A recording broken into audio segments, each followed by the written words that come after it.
Hello dear students, आज हम discuss करेंगे process of recombinant DNA technology कि रिकॉम्बिनेंट डीएनए टेक्नोलॉजी का प्रोसेस क्या है। रिकॉम्बिनेंट डीएनए टेक्नोलॉजी के प्रोसेस को स्टार्ट करने से पहले हमें पता होना चाहिए कि रिकॉम्बिनेंट डीएनए आखिर है क्या। कि recombinant DNA, the molecules of DNA formed to different species that are inserted into a host organism।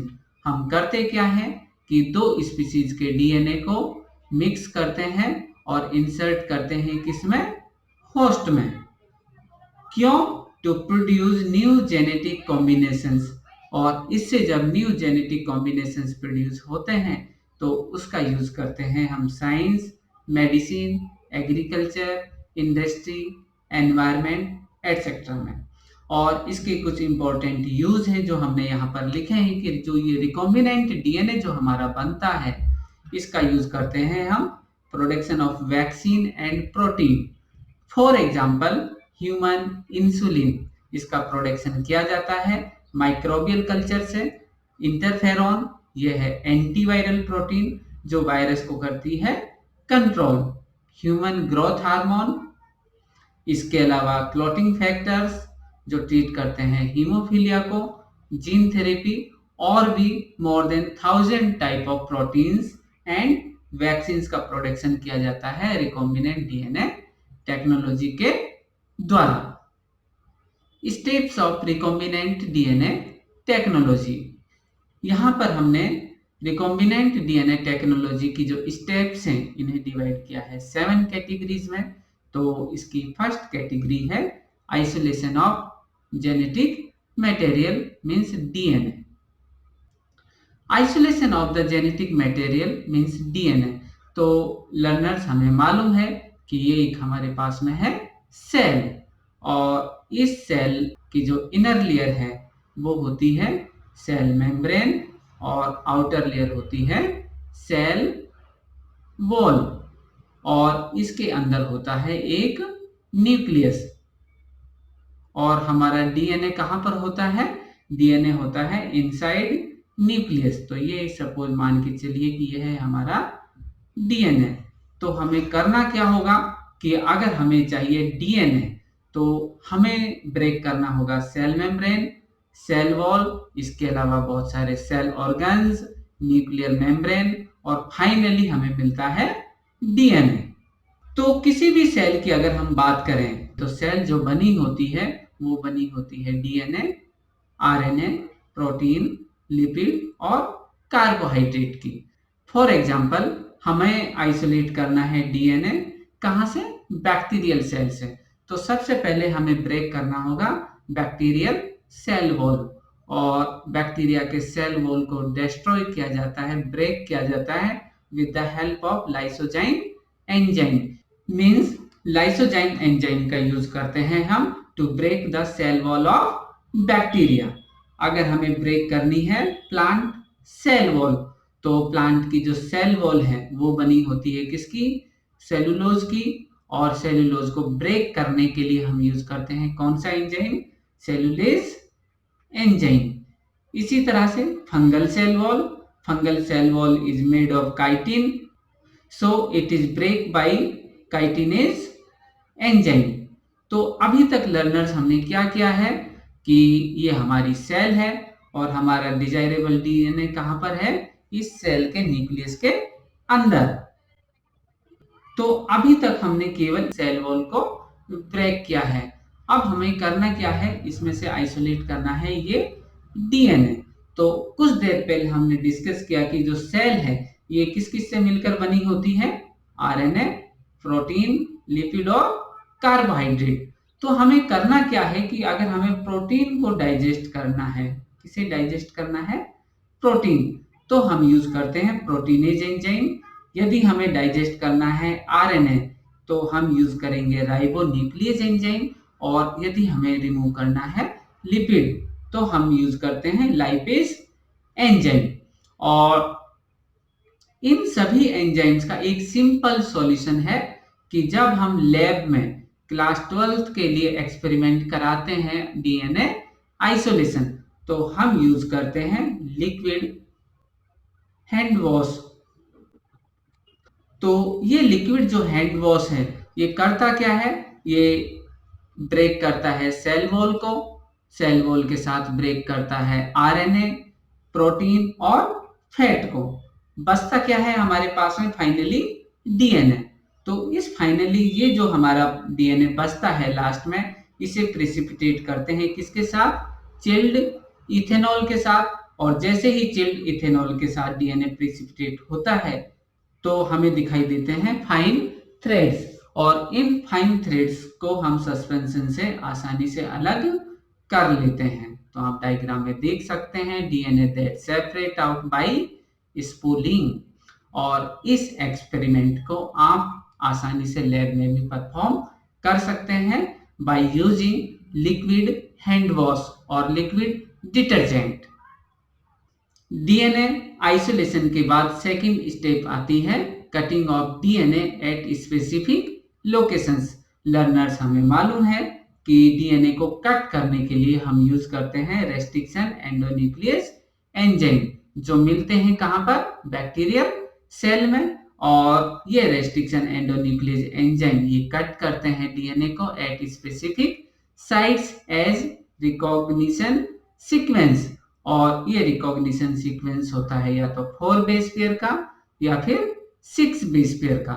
तो इसकी एक प्रॉपर्टी है कि ये होता है पैलिंड्रोमिक न्यूक्लियोटाइड सीक्वेंस की same words when read both forward and backward. तो लर्नर्स ध्यान दीजिएगा कि जब भी हम किसी रिकॉग्निशन सीक्वेंस को रीड करते हैं तो इसे रीड करते हैं 5 प्राइम टू 3 प्राइम। तो आप डायग्राम में देख सकते हैं यहाँ पर हमने एक लिखा है सीक्वेंस, और ये सीक्वेंस है किसका, E coli R1 restriction endonuclease enzyme का। और ये बना है कितने बेस पेयर का, ये है 6 बेस पेयर। और 6 बेस पेयर का सीक्वेंस आप देख सकते हैं GAATTC। तो इधर से भी हम रीड करते हैं 5 to 3, तो भी हमें मिलता है GAATTC। तो स्टूडेंट्स मैं आपको बताना चाहता हूं यहाँ पर किसे याद करने के एक सिंपल सा मेथड है। आपको केवल याद करना है केवल 3 बेस पेयर। सपोज आपने लर्न किया ओनली GAA, तो इधर लिखिए आप 5 प्राइम। सेम ऐसे ही यहाँ पर दूसरी साइड में लिखिए GAA और इधर लिखिए आप 5 प्राइम, और इसकी कर दीजिए बेस पेयरिंग स्पेसिफिक पैटर्न के थ्रू। तो एडिनिन के अगेंस्ट क्या होता है, थाइमिन, इधर भी थाइमिन, और ग्वानिन के अगेंस्ट साइटोसिन। तो इधर भी थाइमिन, थाइमिन और साइटोसिन। तो ये हमारा सीक्वेंस जो है पैलिंड्रोमिक सीक्वेंस बनकर तैयार हो चुका है, इसलिए हम इसे आसानी से लर्न कर सकते हैं। और जब हम डीएनए को कट करते हैं स्पेसिफिक लोकेशंस पर, तो यहाँ पर स्पेसिफिक लोकेशन क्या है कि ये एंजाइम कट करता है G और A के बीच में से, इस जगह से ये कट करता है पर्टिकुलर डीएनए को। कौन सा एंजाइम, इकोलाई R1।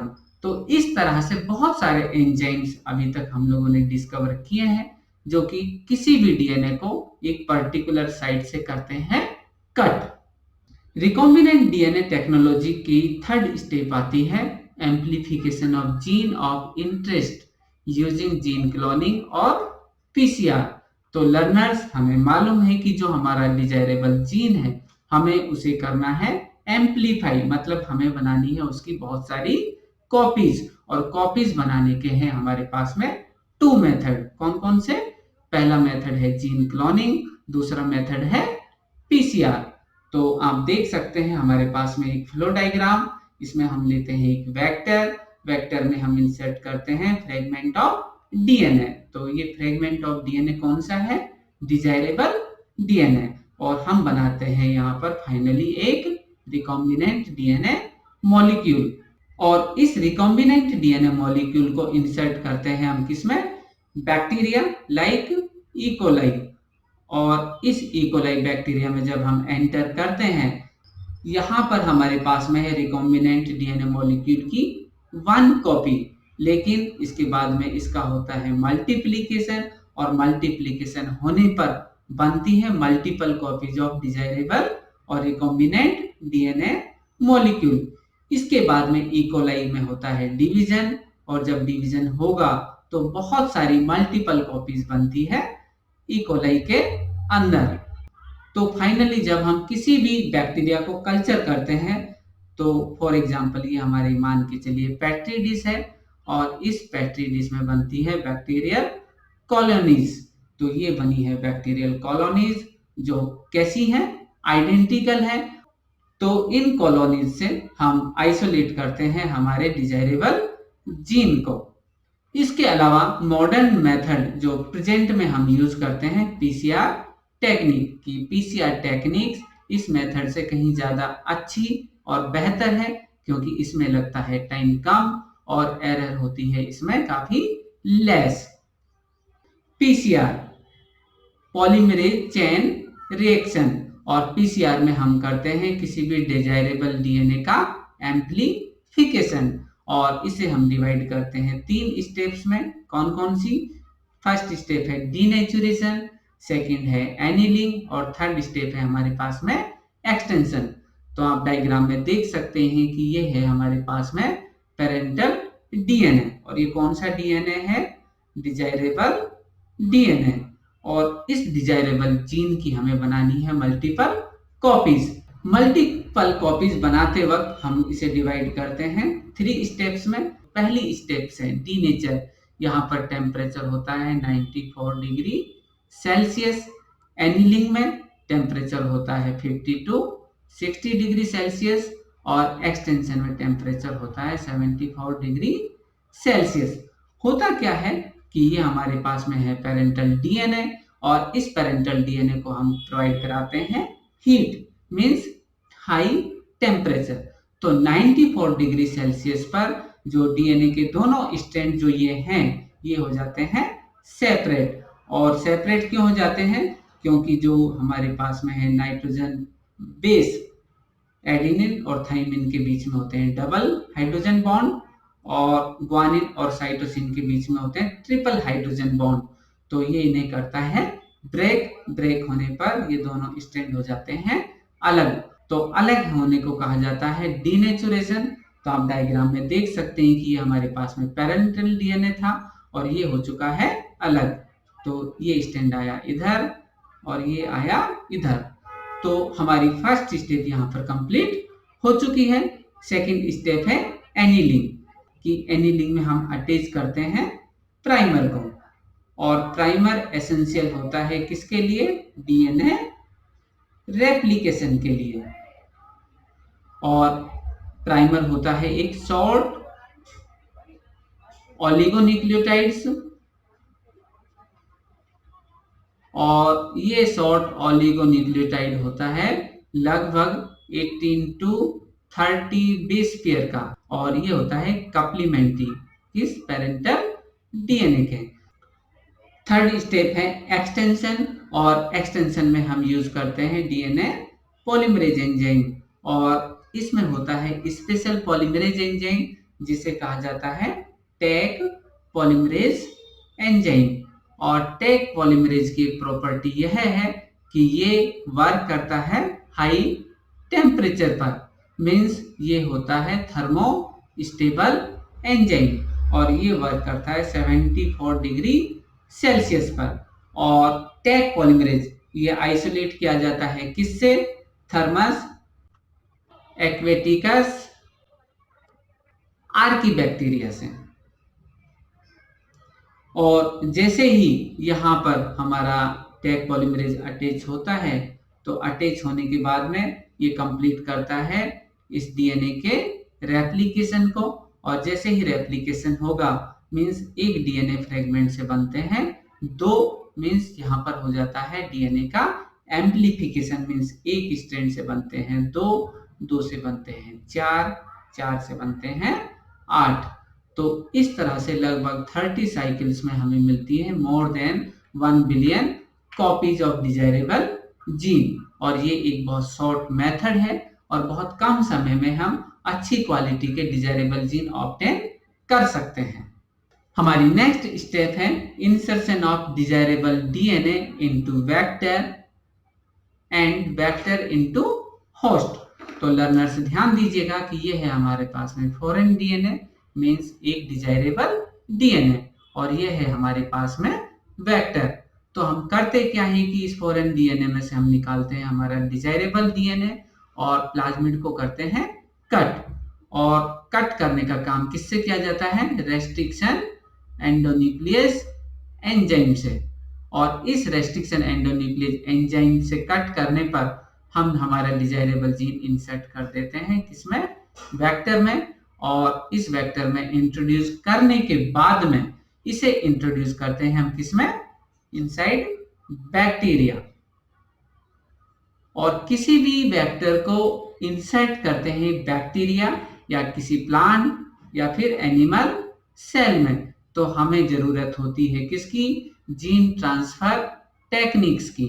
तो बहुत सारी जीन ट्रांसफर टेक्नोलॉजीज वर्तमान में यूज की जाती हैं like transformation, electroporation, gene gun, micro injection और डिसआर्म पैथोजन।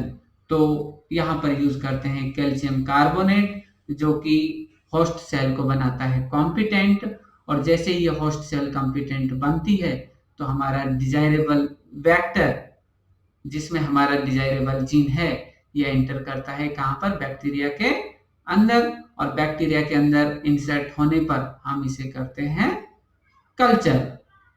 और कल्चर करते वक्त अब हमें जरूरत क्या है? हमें आइडेंटिफाई करना है किसको? रिकॉम्बिनेंट सेल को कि पर्टिकुलर हमारा वेक्टर इंसर्ट हुआ है या नहीं हुआ है। कि अगर इंसर्ट हुआ है तो वेल एंड गुड, नहीं हुआ है तो प्रोसेस को करते हैं हम दोबारा। मींस हम सिलेक्शन करते हैं recombinant and non recombinant cell के बीच में और इसके लिए हम यूज करते हैं सेलेक्टेबल मार्कर। हमारा नेक्स्ट स्टेप है obtaining the foreign gene product. तो अभी तक हमने क्या किया है कि जो हमारा डिजायरेबल जीन है उसे इंसर्ट किया है किसमें? इकोलाई में। सपोज हमने उसे इंसर्ट किया इकोलाई में और अब हमें करना क्या है कि इस इकोलाई बैक्टीरिया को करना है कल्चर। और कल्चर कहाँ करना है? लार्ज वेसल में, बड़े लेवल पे करना है जहां पर हम मेंटेन करते हैं temperature, pH, supply of oxygen, इसके अलावा कंटिन्यूअस क्लीनिंग और भी बहुत सारी चीजें। तो जब हम इसे मेंटेन करते हैं तो ये सब कुछ आसानी से हम कर सकते हैं किसमें? बायो रिएक्टर में। तो यहाँ पर एक डायग्राम दिया हुआ है, ये है बायो रिएक्टर। तो बायो रिएक्टर में यहाँ पर है एक मोटर जो इसे करती है मूव। ऊपर की तरफ है foam breaker, flatted bladed impeller, culture broth. Broth का मीनिंग होता है लिक्विड कल्चर। यहाँ से पास करते हैं sterile air, steam for sterilisation, acid base for pH control. तो इसमें एक है एजिटेटर सिस्टम। तो ये जहां से जो इंपेलर बने हुए हैं इससे होता है एजिटेशन, मींस घूमता है। और घूमने से होगा क्या कि जो हमारा कल्चर है वो होता है होमोजेनाइज। और जब कल्चर मीडियम होमोजेनाइज होगा तो न्यूट्रिएंट मिलता है सभी बैक्टीरियल सेल को और जिससे होती है ग्रोथ बेटर। सेकंड है ऑक्सीजन डिलीवरी सिस्टम कि ये होती है sterilise air to prevent contamination in culture medium. किसे कंट्रोल करता है? कंटामिनेशन को। यहाँ पर है हमारा एक foam breaker system. Excessive foam on culture medium block air. क्या ब्लॉक करता है? ये करता है एयर को ब्लॉक करने से क्या होगा कि it increase the pressure in bio reactor. तो अंदर की तरफ जो है यहाँ पर होता है प्रेशर इंक्रीज। और प्रेशर इंक्रीज होने से हो सकता है कि हमारे कल्चर डाई हो जाए। तो कंटिन्यूअसली हमें क्या करना है? फॉर्म को करना है ब्रेक। एक इंपॉर्टेंट फैक्टर और है जो हमें मेंटेन करना है वो है टेम्परेचर को। स्पेसिफिक टेम्परेचर पर माइक्रोब्स होते हैं कल्चर और टेम्परेचर हम करते हैं मेंटेन। पीएच कंट्रोल सिस्टम और इसमें हम ऐड करते हैं एसिड और base for controlling the pH.